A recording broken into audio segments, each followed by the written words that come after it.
Hey, salut tout le monde, c'est Radburger. J'ai comme un blanc. Oh ouais, je suis Radburger. Radburger pour le RPG A Week 3. RPG A Week 3, donc le jeu. J'y ai comme pensé longtemps, puis je suis pas sûr de ma réponse encore, si c'est vraiment si intelligente que ça. Mais bon, je vais y aller, je vais me lancer freestyle, là, puis je vais... qui vivra, verra. Hein? Bon. Moi, j'utilise pas mal tout le temps le jeu. J'utilise pas mal tout le temps le jeu parce que je tombe assez rapidement dans mon personnage. Je pense que, je tombe assez rapidement dans mon personnage, ce qui fait en sorte que le jeu sort tout seul à un moment donné. Il y a des fois, par exemple, j'ai remarqué que je vais parler du personnage à la troisième personne. Ça va arriver. Comme, mettons, par exemple, je dis, bon, mais, OK, qu'est-ce qui se passe? Ben, je vais, oh, non, OK, c'est simple, gamin. Je vais faire blablabla, blablabla. Je vais lui lancer, je kick la table, puis après ça, je flippe sur mes jambes et je lui donne un coup d'épée en m'assurant que les gens sont safe. Fait que vois-tu, la plupart du temps, quand je vais décrire une action, je vais être au jeu. Quand je vais parler, je vais être au jeu. Quand je vais... c'est inné, on dirait que je repensais, puis je me suis dit, ben, il n'y a pas des moments où je le fais, d'autres moments où je le fais pas. Il y a juste des fois, lorsque je vais décrire certaines choses du personnage, je vais utiliser la troisième personne. La troisième personne. Personne. Donc, suivez-moi, matin, il y a comme la pâte à dents qui colle, là. Comme, mettons, je vais dire, bon, là, dans le fond, ce qui se passe, c'est que Louis-Joseph va juste se lever. Il va juste se lever et il va quitter la salle. Un peu fâché. Vous remarquez dans son visage, il est fâché. Fait que vous, dans ce cas-là, je vais utiliser la troisième personne pour décrire le comportement d'un personnage. Mais généralement, je ne sais pas pourquoi je fais un, je fais l'autre. Parce que c'est quand même assez rare que je parle à la troisième personne. D'habitude, je suis pas mal tout le temps au jeu. Bien, je ne sais pas. Eh bien, je ne sais pas. Mais voilà, c'était ma réponse du RPG Week. C'est une question que j'ai trouvée un peu tough. Il y a certains personnages que je vais faire du pouce là-dessus. Il y a certains personnages que je m'identifie beaucoup plus vite, c'est certain. On dirait que les personnages qui me ressemblent, j'essaie, tu sais, on s'entend là, des concepts qui nous attirent, ben, souvent c'est des personnages qui nous ressemblent, tu sais. Ouais, je sais. Je fais toujours des personnages arrogants. C'est vrai que c'est un de mes patterns de faire un personnage arrogant. Il y a des personnages, des fois, que les gens trouvent arrogants, mais qui ne l'est pas. C'est comme Tad. Tad, mon personnage de Dungeon World avec Christophe, n'est pas arrogant. Il énonce des vérités selon lui. Il énonce des vérités que selon lui ont pas, tu sais, je veux dire, si t'es pas capable d'affronter sa pensée, si t'es pas capable d'affronter la vérité, ben c'est juste ça. C'est ton problème. Si je regarde d'autres personnages, la dernière fois que j'ai joué à Donjon, j'avais un elfe. Eh boy! Lui, c'était arrogant. Mais c'était arrogant pas cool, tu sais. C'était arrogant, genre, toi, t'es un minable, puis moi, je suis un hot, puis tant que tu m'as pas montré que t'es hot, ben, tu vas rester un minable dans ma vie, puis de base, t'es pas un elfe, fait que tu pars avec 3-4 strikes, là.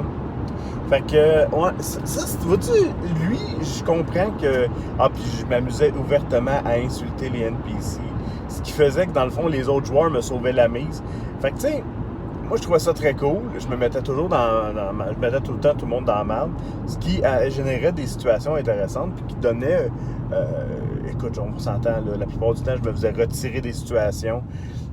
Puis, à base, c'était un challenge, tu sais, qu'on m'avait donné, de pas jouer quelqu'un hyper charismatique, que le front du groupe qui va prendre la parole, tout ça. Les fait. Puis ça marchait, sérieux. J'ai eu quand même du plaisir avec ce personnage-là. Pourtant, j'étais réellement pas pire enfoiré, tu sais. Ouais. Un pas pire enfoiré.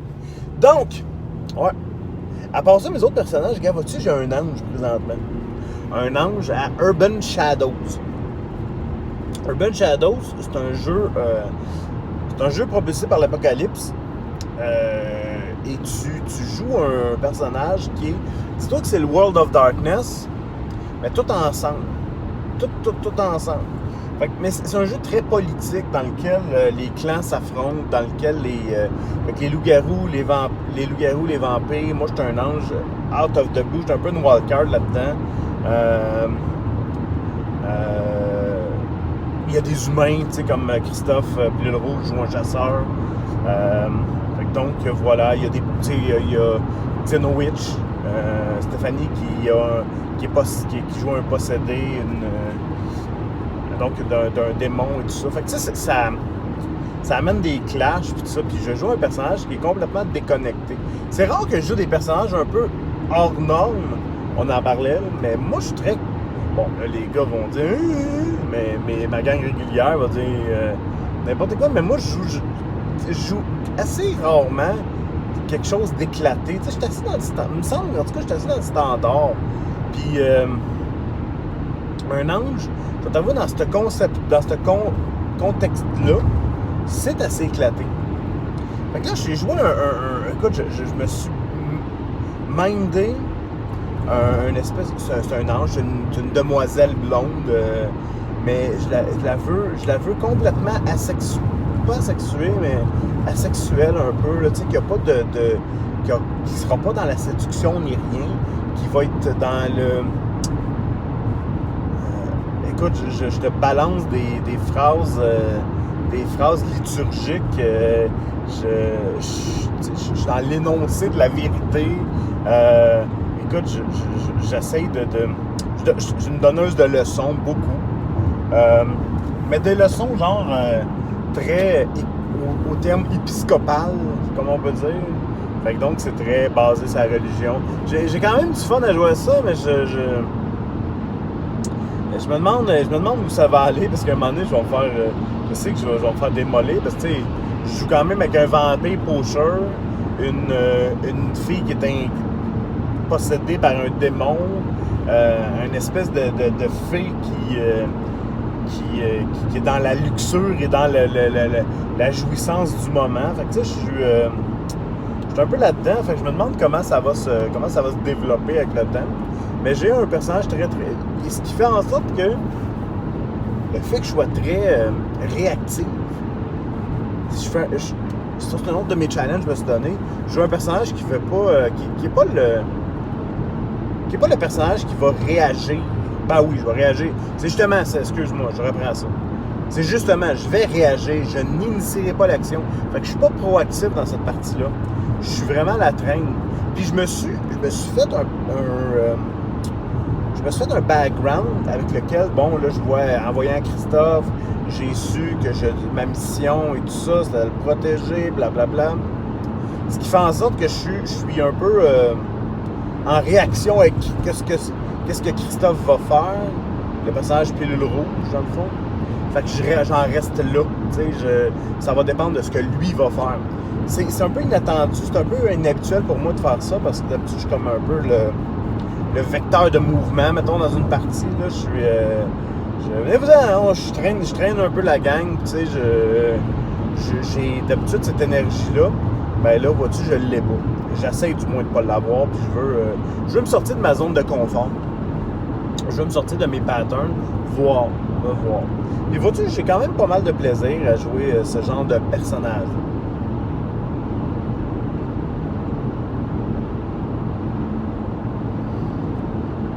C'est pas mal ça. C'est pas mal ça. Ah oui! Hey!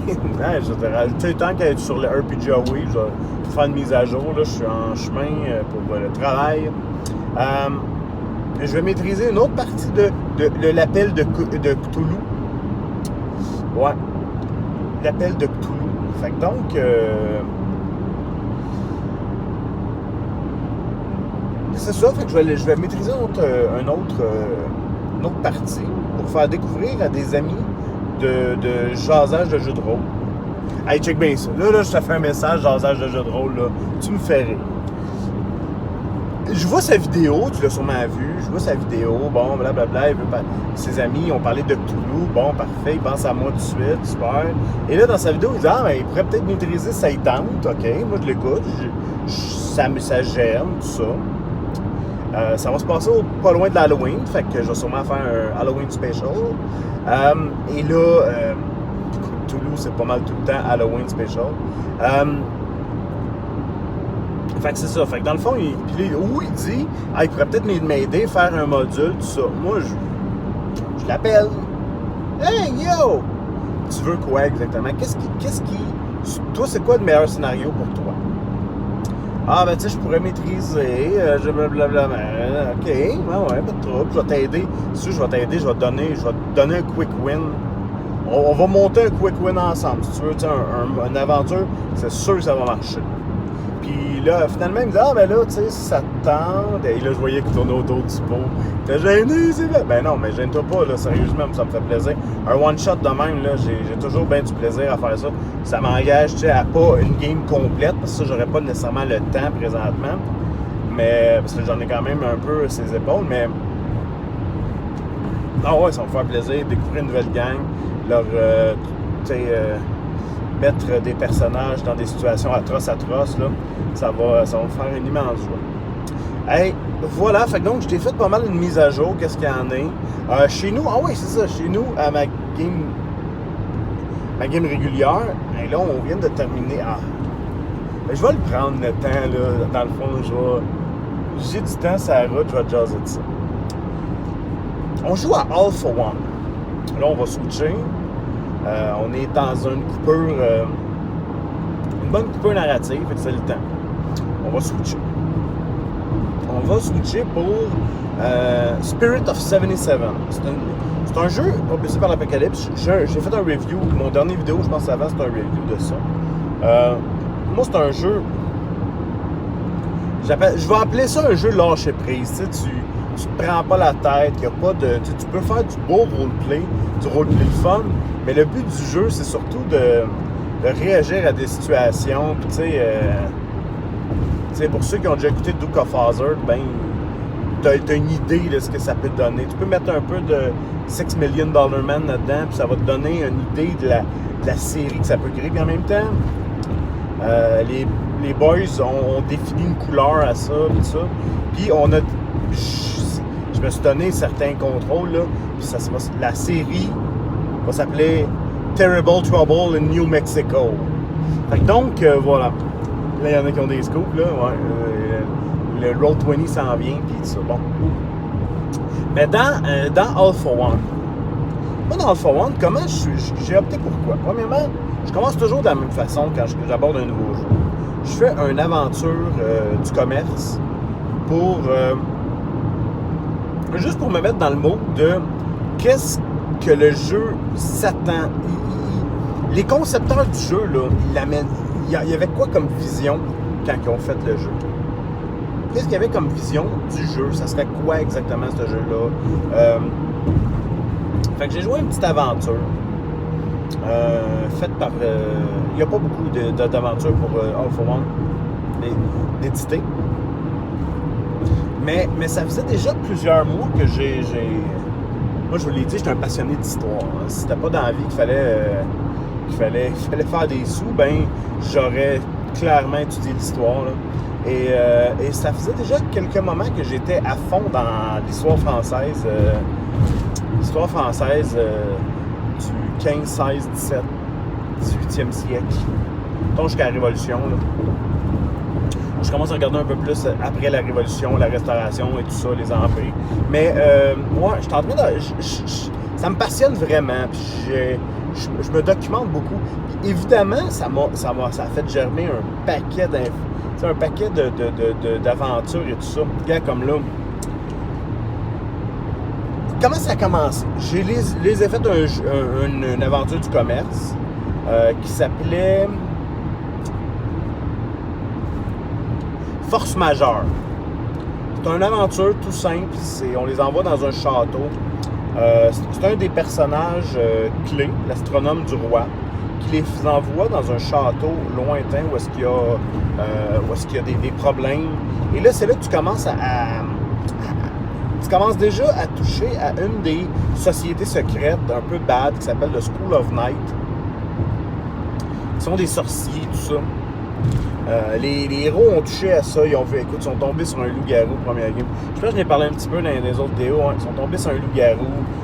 Je pense qu'ils ne s'attendaient pas à ce genre de challenge-là dans ce jeu-là. Parce que le loup-garou, c'est pas comme à Donjons et Dragons. T'sais. Un loup-garou à All for One, là, c'est un train avec des griffes. C'est assez mauvais. Fait que le loup-garou, écoute, j'ai tué un personnage, ça a été dur de calibrer tout ça. Ensuite de ça, qu'est-ce que j'ai fait? J'ai beaucoup étudié la guerre de 30 ans. La guerre de 30 ans, qu'est-ce qu'il y en est? La guerre contre dans le fond, l'Espagne des Habsbourg et tout ça. Fait que tout ce qui est le Saint-Empire. Fait que là, je suis en train de les emmener d'un bord puis de l'autre. Je les ai emmenés sur certains sièges, carrément juste du historique, là. Fait que les personnages ont été sur certains sièges historiques. Ils ont rencontré des personnages comme le prince de Condé. Fait que là, moi, j'ai mis la table des vrais nobles. J'ai eu beaucoup de fun à faire ça. Fait que la vraie noblesse française du 17e siècle, je l'ai mis là. Ils ont appris à connaître. Ils ont appris à connaître monsieur le frère du roi et tout ça. Fait qu'ils ont appris à connaître ces gens-là. Ils commencent même à voir la dynamique entre Louis XIII et Anne d'Autriche. Je les ai placés d'une situation où est-ce que je voulais qu'ils soient un peu plus badass socialement. Fait que je l'ai mis dans des situations où ils ont pu sauver le roi. Comme à un moment donné, le roi décide d'aller à la chasse durant un siège. Tu sais, c'était un peu son genre. Là. Fait qu'il s'en va à la chasse. Il décide d'aller à la chasse. Et il décide d'aller à la chasse avec eux autres. Et là, comme de fait, il y a une embuscade espagnole. Rien de surnaturel. Là, juste du... pas de surnaturel. Juste du fling-flang puis du coup de fusil. Les gars, écoute, ils ont mangé des balles. Ils ont tombé de cheval. Ça a été épique, tu sais. Et le roi les a récompensés. C'était la deuxième fois déjà qu'ils se sauvaient. Fait qu'il les a récompensés. À un moment donné, il y a eu comme une embuscade par un ambassadeur hollandais qui est arrivé à court. Puis bon, ils ont été capables de cacher des fusils. Puis ils se sont essayé de tirer le roi, mais ça n'a pas fonctionné parce que les mousquetaires veillaient au grain. Ensuite de ça, bon, c'est ça, je les ai traînés un peu dans certaines des campagnes qui se sont passées durant la guerre de 30 ans, à l'automne 1636. Et là, évidemment, là, j'ai embarqué une aventure. En fait, c'est pas une aventure, c'est une campagne. J'ai commencé une première étape de campagne avec de l'enquête et tout ça, que ça a fini par un village hypnotisé qui ont essayé de les attaquer. Ils se sont bien sortis avec un prêtre un peu démoniaque et tout ça. Fait que voilà. Là, ensuite de ça, bon, je voulais les faire... j'ai modifié, j'ai fait quelques petits trucs de mon cru. D'histoire. Un des personnages de l'histoire de France qui m'intrigue vraiment, c'est le comte de Rais, Gilles de Rais. Gilles de Rais est tu taperas ça, de Rais, R-A-I-S, c'est probablement le premier tueur en série de France. Mais sa particularité, ce gars-là, c'est que c'était de la haute noblesse, un commandant d'armée très respecté, un des compagnons de Jeanne d'Arc. Bon, là, tu me dis Jeanne d'Arc, c'est en 1400. Il est mort en 1431, Jeanne d'Arc, ça marche pas avec les mousquetaires. T'as raison. Sauf que après que Jeanne d'Arc se soit fait brûler la pauvre petite, ben, ce qui est arrivé, c'est que lui, il est un peu tombé dans la déchéance, puis c'est là que tout le monde s'est mis, il y avait des centaines d'enfants qui avaient disparu, puis c'est ça. Fait qu'ils ont comme retrouvé un paquet de cadavres d'enfants, puis bon, il y a des témoignages, puis Alouette, bon. Fait que finalement, ils l'ont exécuté, hein. pour ça. Fait que donc, en l'exécutant... Mais là, moi, bon, il a été... Là, j'ai un peu poursuivi l'histoire. Il a été déshérité, sa famille a été... sa famille, mettons, a été carrément discréditée à cause de ça. Fait que dans le fond, c'est une autre famille noble de la place qui a repris les titres et tout ça. Fait que donc, voilà. On est maintenant à peu près 200 ans plus tard. Quand tu descends un petit peu, ben il y a un de ces châteaux qui s'appelle le château de Machecoul, dans le pays de Ré. Là, je t'ai pas tenté de quoi, le fort boueux et tout ça, l'espèce de bastion de Machecoul. Moi, j'aime ça parce que je peux aller chercher des vraies images de ce qu'il y en est pour vrai, tu sais. Fait que donc, je m'en vais chercher tout ça, des images, et là, je me suis... L'idée qui m'est venue, puis là, les joueurs vont faire « Ah! » L'idée qui m'est venue, moi, c'est... Je sais pas s'ils ont fait le lien, mais c'est avec Sleepy Hollow. Là, fait-tu le film avec Johnny Depp, là? Sleepy Hollow. Ben, c'est une de ses descendantes de Gilles de Rais. Cette famille-là, ça, depuis 200 ans, ils sont comme des parias. Ils ont tombé dans la sorcellerie et tout ça. Fait que bref... elle est allée ramasser un de ses... elle a trouvé plutôt un espèce de manuscrit dans lequel elle peut faire un peu ce que comme je disais, Sleepy Hollow, refaire vivre un mort et tout ça, et lui faire un peu ce que tu as besoin, toutes ses bases œuvres. Fait que donc, elle voulait se venger. Elle voulait se venger de la famille en place, de la noblesse, qui a comme spoilé sa famille à elle, étant donné, bon, que c'est des descendants de Gilles de Rais. Fait que donc, mais ce qu'elle ne savait pas lorsqu'elle a lancé le sort, c'est que le bastion, en fait, en soi, a été pris par les Espagnols quelques jours avant. Fait que là, t'as un paquet d'Espagnols qui arrivent dans le bastion. Ils prennent en otage le comte de Rais, sa famille et tout ça. Voilà. Fait qu'elle, elle envoie le guerrier mort-vivant. J'ai fait une belle image de lui. Écoute, il était terrifiant. Et là, les personnages, eux autres, leur job, c'est de révéler, les envoie. Et écoutez, sous le couvert de l'anonymat, je veux que vous alliez, je veux que vous m'exfiltriez le comte de Rais. Le comte de Rais, le présent comte de Rais, est un fin stratège militaire. Il est au courant de plusieurs des stratégies de l'armée de France. Candidat à la candidat à devenir potentiellement un maréchal de camp. Donc, il ne peut pas le laisser là, lui. Parfait, on y va. Fait qu'ils s'en vont là. Ils arrivent là et, comme de fait, la nuit, ils rentrent dans le bastion. Les portes flacotent, se demandent pourquoi. Ils rentrent là-dedans. Et tout le monde est couché à terre, du sang, mon gars, partout. Il y a des cadavres à la grandeur du bastion, des Espagnols partout. Le stratège est mort. Et bon, la nuit tombe comme de fait, et à un moment donné, il voit juste le chevalier s'en venir. Là, tu vois un chevalier en armure. Quand il lève son ombre, vous voyez un visage squelettique avec des yeux rouges, une espèce de vision d'enfer. Et les mousquetaires restent cachés. Je les ai trouvés bons parce que ils ont même pas voulu se pogner contre. Le gars a fait fuck, c'est terrifiant cette affaire-là, j'ai rien savoir. J'ai trouvé ça hot, moi. J'ai aimé de la façon qu'ils l'ont interprété. Puis là, regarde tout ça, tu sais.